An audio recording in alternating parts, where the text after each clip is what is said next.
Right. Hi, everyone. So we are recording these sessions because at some point we will get organized um, and start putting them on a website, which one of our members is kindly building for us.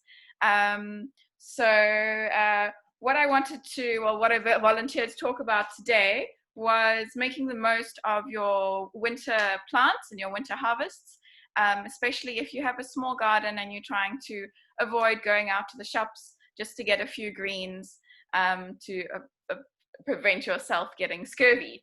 I'm going to talk from my experience and what I do, and I am by no means an absolute expert. So this is all just my opinion, and hopefully it'll help some of you. I'm talking from kind of a beginner's point of view, but I know everybody's always learning all the time. So hopefully there's always something that you can say, oh, I didn't think about that, or I forgot about that, and I'll start doing it again. So what I've got in my winter garden at the moment, which I started properly probably about 3 or 4 weeks ago, which I'm very glad of now, is this is my gardening time. Because in summer I really struggle, as most people in Hout Bay probably do, with water availability and wind. So my summer garden is very small because that's all I can control. And in winter, I expand my garden, my vegetable garden, massively because I don't have to worry about watering so often. We don't have those killing winds that bring sand and heat and burn the plants. So this is really my season for starting to grow stuff. What my favorite things in my winter garden are, I grow lots of Swiss chards, lots of things like beetroots, parsnips. Thank you, Ginny, for her beautiful seeds, carrots, and I always make an attempt to grow as many peas as possible, but the snails probably eat about 80% of them. So it's an ongoing battle, and I'm hoping as I get my garden more sorted and clearer that I'll get more peas to eat myself. But at the moment, I try to think that it's just a soil improvement method.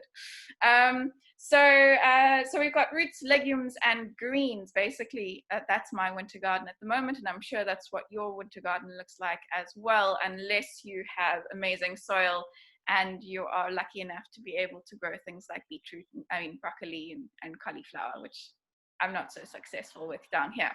I think a lot of the things I've come across working with new gardeners is people sometimes just don't know how to harvest plants. What their knowledge is very much rooted in how you harvest on a commercial scale. So you wait for everything to be ready and then you pull it all out at the same time. And then you've got 3 kilos of beetroot to deal with, or, a bucket full of peas. And that's it. That's your harvest, and it's done. And I think from a home gardening perspective, you need to change your thinking about how to make the most out of what you're growing. So when it comes to root crops, things like beetroots, what a lot of people don't realize is they are fantastic because you can leave them in the soil for almost as long as you want. They just get bigger and bigger and maybe a little bit harder and harder. So what you can do if you're wanting to make the most of the space where you're growing beetroots, there are 2 things that you can or 3 things you can do to extend your harvest. One is you grow succession crops, so you don't plant them all at the same time. The second thing you can do is you can harvest the beetroot leaves while the bulb itself or the root is growing. And I think a lot of people aren't aware of this. So, and beetroot leaves are actually incredibly, they've got an incredibly high nutrient density. Think of them as a spinach. I really like putting the leaves in a salad or in a stir fry. I know a lot of people eat them when they harvest the entire beetroot, but you can eat them as you go along. So the thing to do is to wait until the beetroot has started forming a bit of a bulb. So you can just push your hands down to the base of the leaves and feel around the soil at the base of the leaves. And when you start feeling a swelling happening, the beetroot is starting to become a strong plant.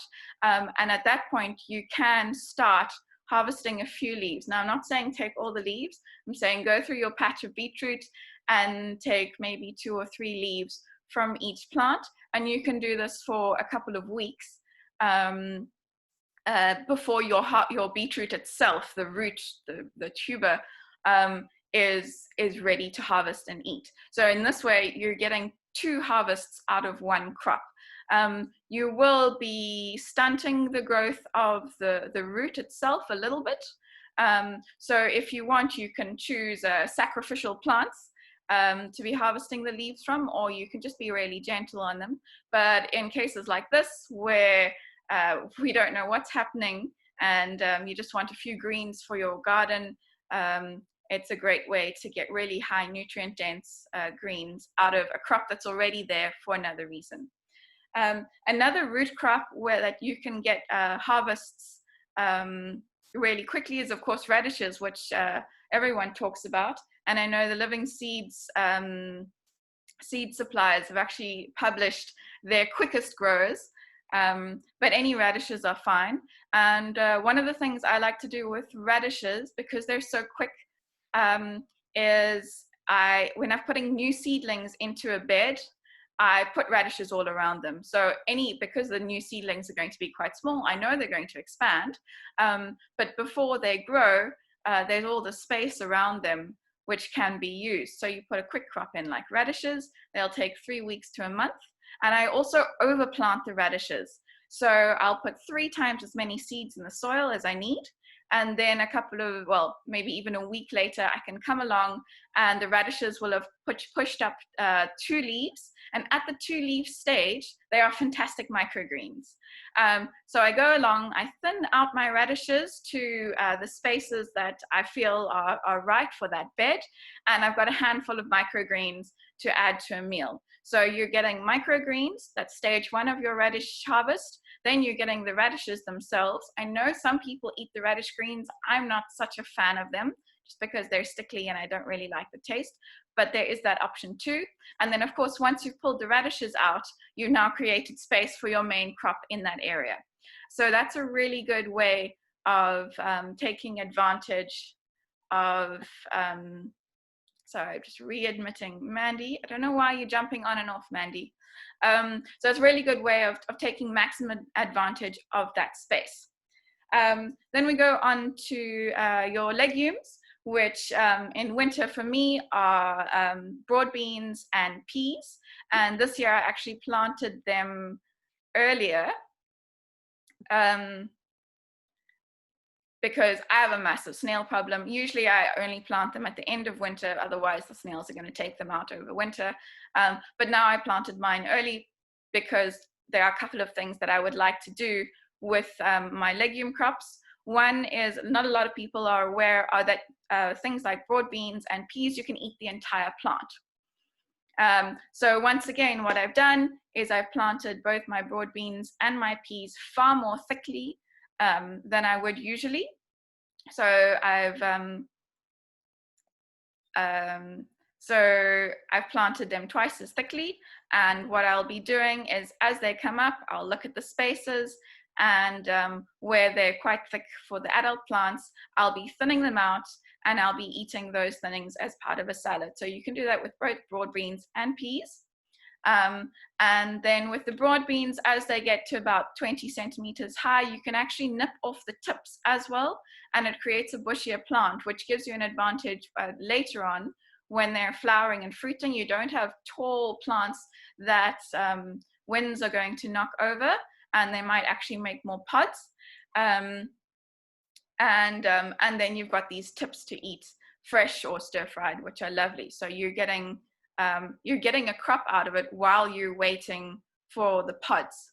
Then also you can wait a little longer And further on down the line, when they start flowering, you can eat the flowers as well. And I actually really love the taste of pea flowers. It's basically exactly like a pea.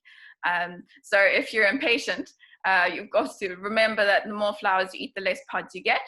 But if you're impatient, that's the way to go.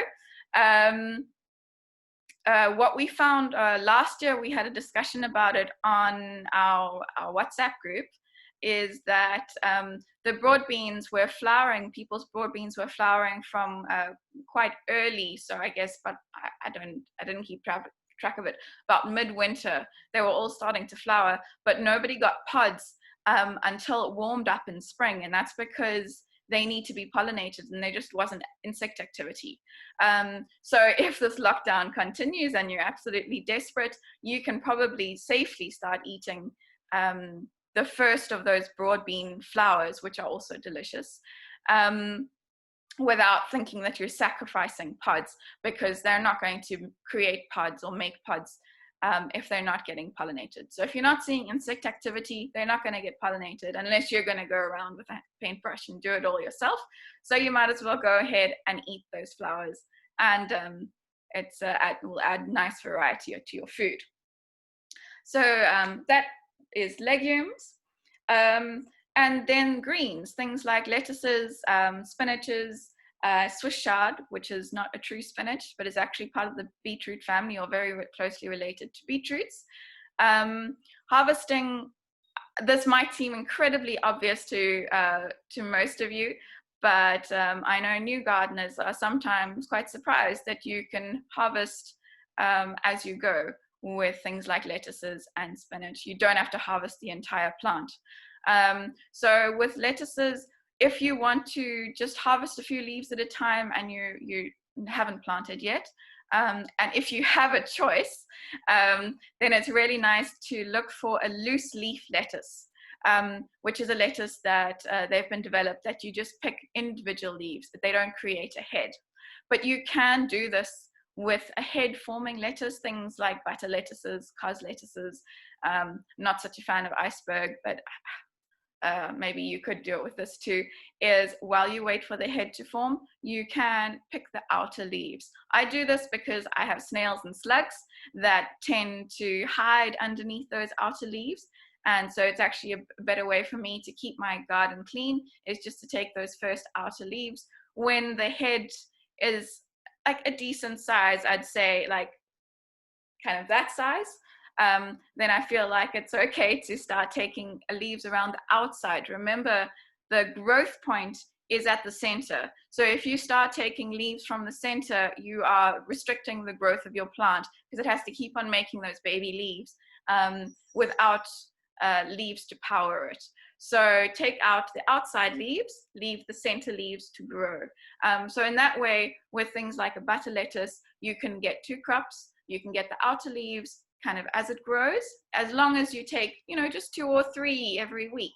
I'm not saying pick them all, but just take 2 or 3, go around your patch, and you should be able to get a kind of decent sized salad if you've got a couple of plants. And then you can still wait for the head to grow, and then you get that nice head. Of course, it's going to be a bit smaller because you've been taking energy away from the plant, but you're getting a continuous harvest, which in a home growing situation is actually a better use of space than waiting for all 12 of your lettuce plants to grow massive heads, and then you've got an overabundance of lettuce. So it's a good thing to think about when you're planting things out.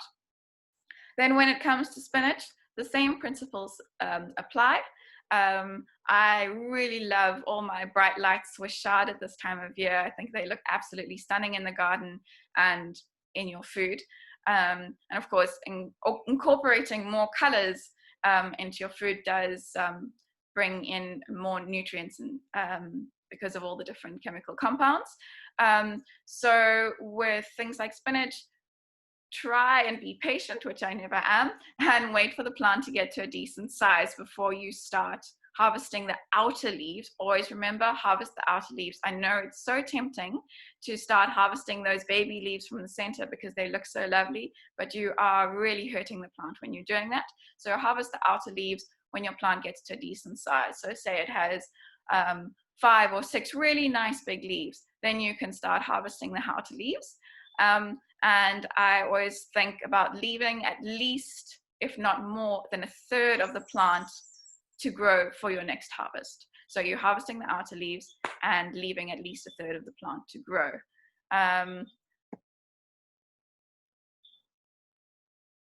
Sorry, I'm just admitting Craig. Seems to be a bit of a delay here.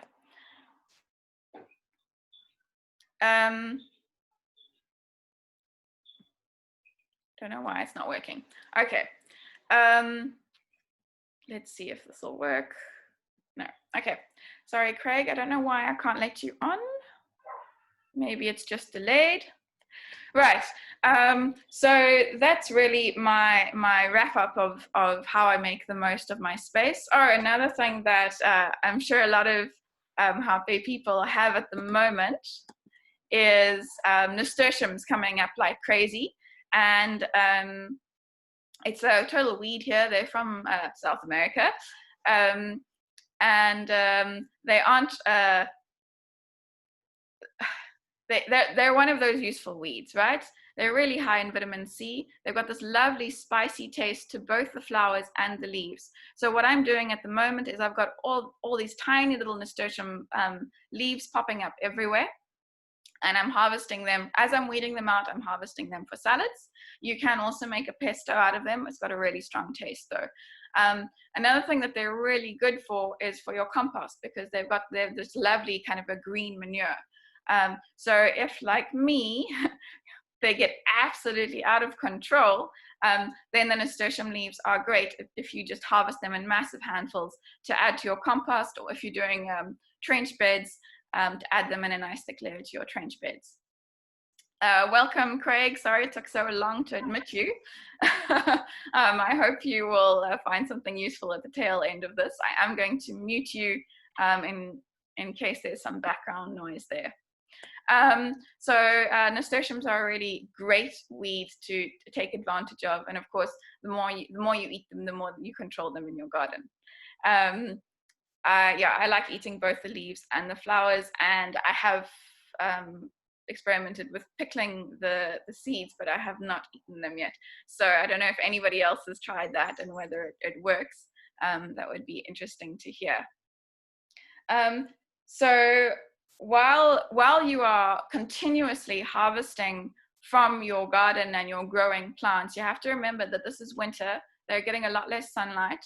And Iming posted a really interesting thing about the Persephone period, which maybe we can convince her to talk about at a later stage. I didn't have a chance to go into the calendar that she posted, but I think the Persephone period, she was saying, starts on the 2nd of June for us this year, which means that your plants that you're planning on getting through winter need to be quite well on their way by then. So in my mind, that means by the end of April, I need to have everything in the ground. So it's kind of like a race to finish at the moment. Things that you can do to give your plants an extra boost so that you don't sit with things just not getting anywhere for winter.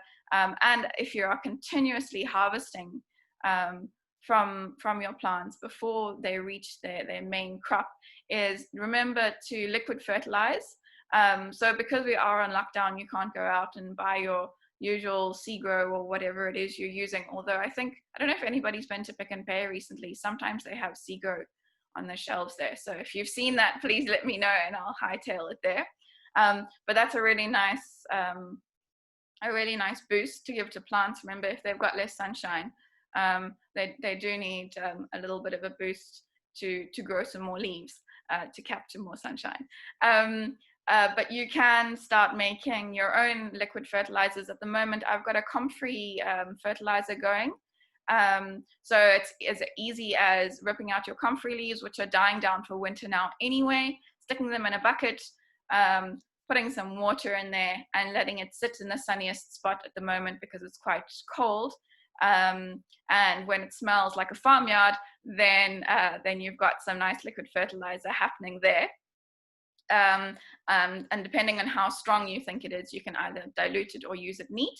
And I would concentrate it on my if you've got a limited amount concentrated on your leafy greens, so because it's got a quite high nitrogen content. So things like your spinaches and your lettuces, they will really make the most out of that. Your legumes, I wouldn't, if you have a limited amount of fertilizer, I would say your legumes can probably survive by themselves. Another thing which I'm going to start this year, which I haven't done before, is last year I had a borage plant that went absolutely crazy, and of course it self-seeded itself, and all the seedlings are coming up now.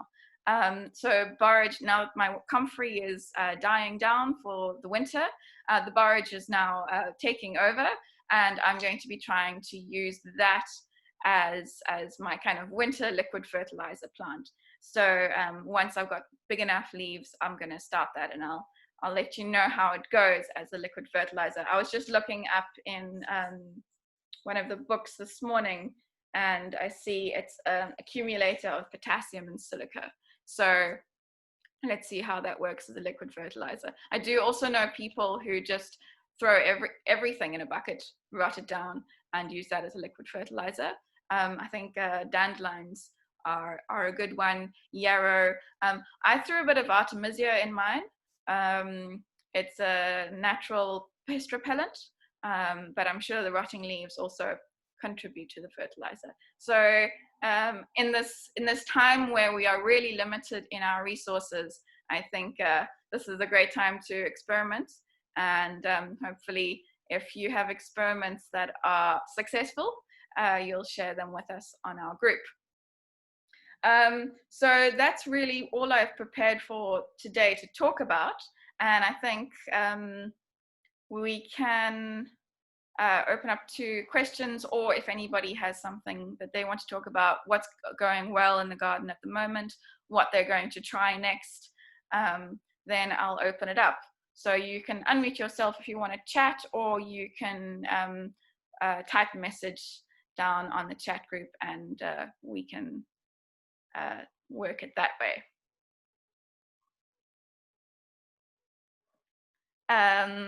Roxanne, I don't know what you're called here. Oh, I don't know. Hi guys, can you hear me? Do you have something to say? Can you? Am I unmuted? Can everyone hear me? Yes. Yeah, cool. I've got a question about cover crops. So we spoke about it at some point. There was a talk on the chat about growing beans as a cover crop. I'm just confused because it seems that beans are very much a summer crop, so it doesn't really make sense to plant them now. Have I missed something, or what is the best thing to grow just to kind of help add some nitrogen into the soil, and then, you know, cut it back and put it in the compost later? There's some areas that I just want to leave for winter because they get full shade. They're behind my house. So in the summertime, I'll use it for tomatoes or peppers or something. But for now, I just want something that the soil is not sort of just exposed. Does anybody have any ideas about that in general? It's a tricky question. Jill, do you have anything from the permaculture point of view in terms of using beans as a cover crop? Oh, hang on. You're muted. Jill, you're muted. Jill, you need to unmute. Hang on, I think I...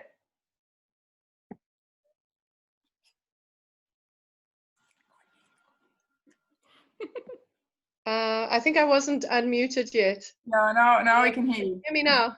Yeah. Yes, we can hear you. Okay. I'm not sure if the permaculture perspective is any different from the sort of normal one. I think if you whatever beans you can grow in winter would surely be a good cover crop. But you know, I think the broad beans would be the ones now in winter, and in summer you'd probably grow other legumes. The Tagasastia is another one. That's not an edible one, but it is a nitrogen fixer that you can. But it's not a cover crop, of course. So yeah, I'm not quite sure whether what the question is. I suppose how permaculture would be different, because you're wanting to get nitrogen into the soil. It basically sort of powers your. It's a fertilizer, and then the next lot that you grow. once you've taken the cover crop out or let it die there, will have that nitrogen available to it. Yeah, so perhaps legumes, broad beans, just because they're a winter crop. So my understanding of the way to make the most of legumes as a cover crop or improving your soil is you actually have to dig them in before they start flowering and putting their energy into making pods for you to eat. So I guess at this point you could grow any beans you have. So if you've got, dried beans, they're making that the key thing with beans is they've got that mutualistic relationship with bacteria in the soil that then captures nitrogen in the air and makes it available.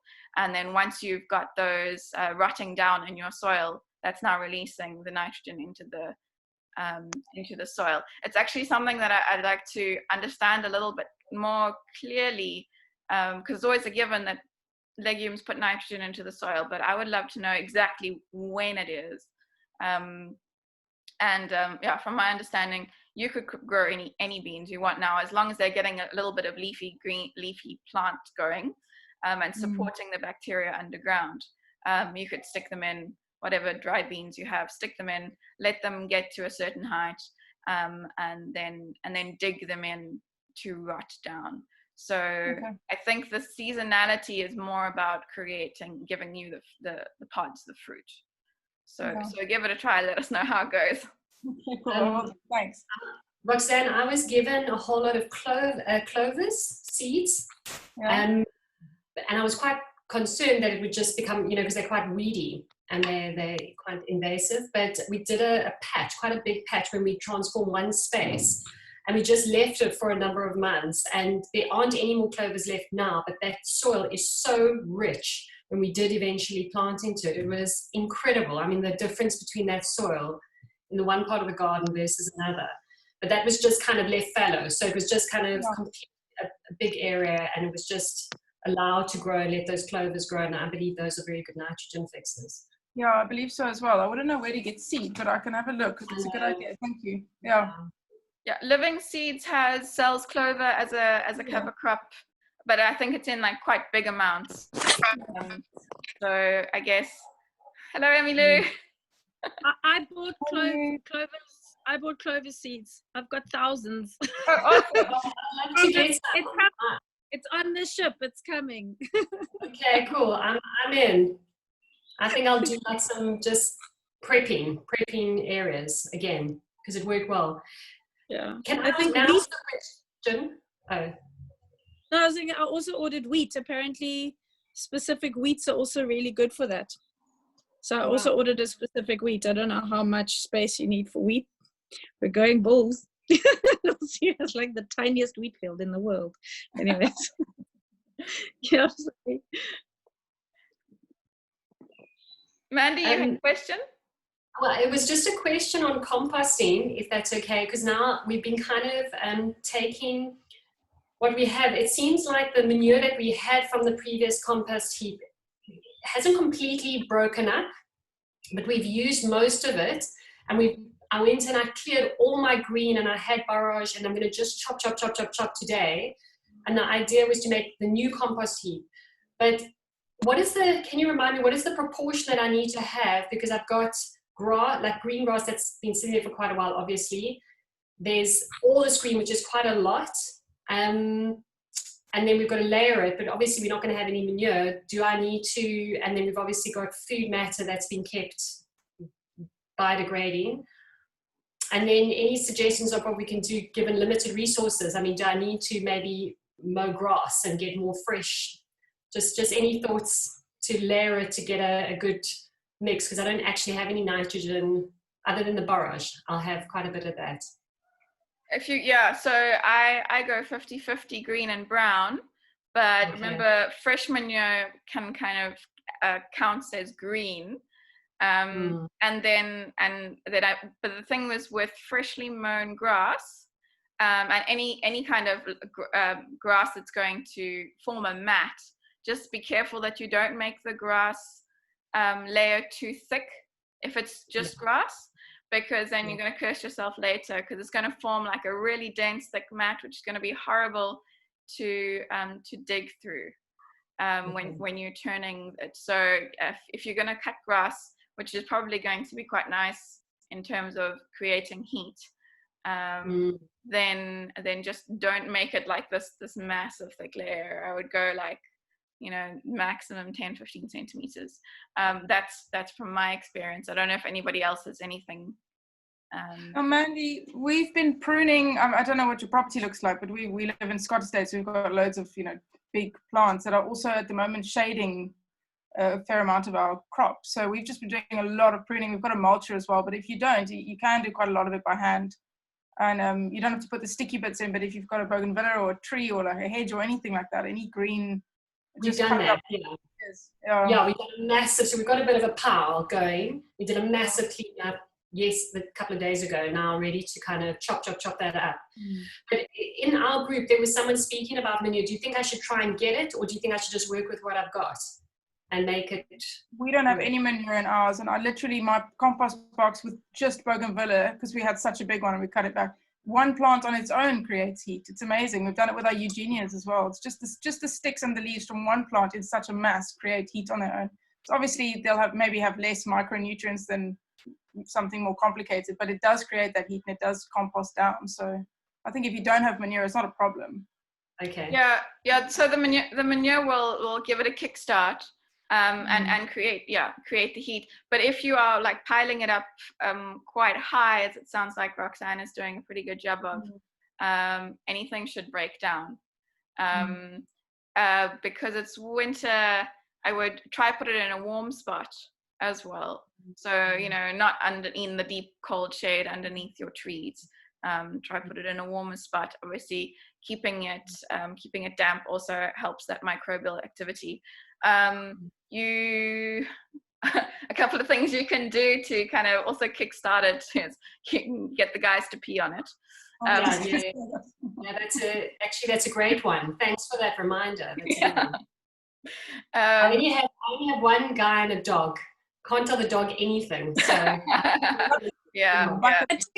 Desperate times. Can only guys wear on it, or can it's anyone, isn't it? Anyone. It's fine. It's easier for them.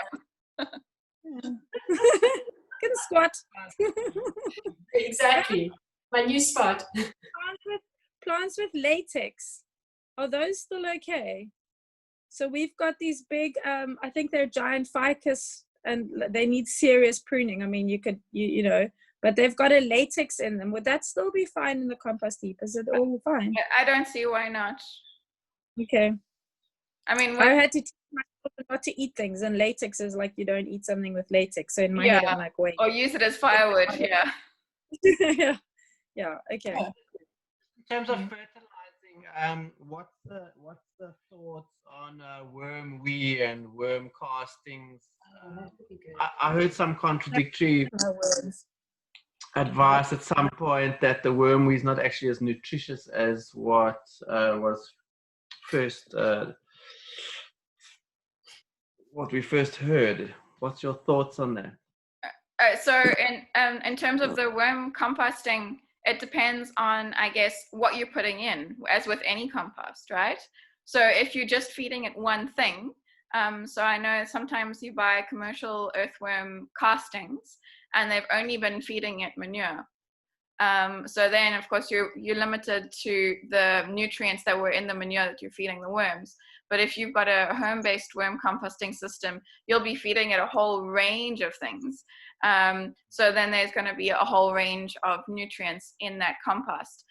There are also a couple of different ways. I think the worm wee is a bit of a, if you go into like serious worm composting circles, they get all technical about, you know, what's worm wee and what's worm tea, and basically there are two ways you can get a liquid fertilizer out of the worm farm. One is if you've got like a stacking system and it's dripping out. That's actually a leachate.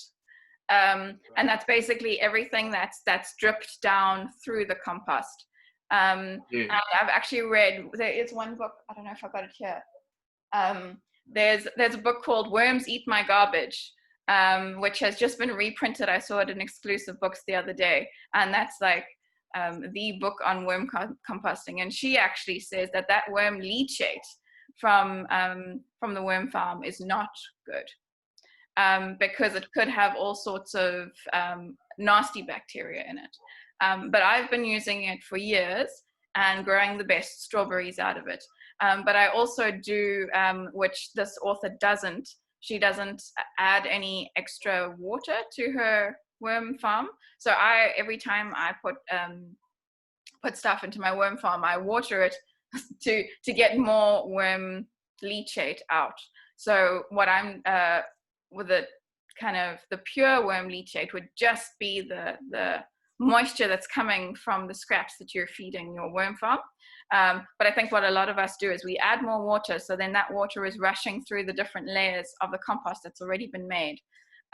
So you're basically getting a compost tea. So which has added nutrients in it because it's now been kind of leaching the nutrients out of that compost that you're making in your worm farm. And another way you can get some of that is you can take your wonderful worm castings and basically make a tea bag out of a piece of hessian or cotton or whatever, and dunk that into a barrel of water and let it stew for a bit. And that you're going to make a liquid fertilizer out of that. And then you can boost that a little bit more. If you've got a old fish tank aerator, the bubble thing, and you stick that into your barrel and you bubble oxygen through your worm tea, your worm compost tea, for a couple of days, what you're doing is you're increasing the oxygen available to the microorganisms that are in that solution. And in terms of nutrients, it's not going to increase the nutrients, but it is going to increase lost my words, microorganism activity in the worm tea, which is one of the best benefits of that worm tea is the microorganisms, as opposed to the nutrients. Does that make sense? It brings more life back to your soil. And in the end, if you are practicing organic gardening, what you're wanting a soil that's alive with all sorts of microorganisms that are doing all the things that they need to do in your garden and in your soil. So in terms of nutrients, I guess if you do an analysis, maybe the worm tea isn't the wonderful thing that everyone thinks it is, but it also brings those microorganisms, which are really, I think, really beneficial to your soil.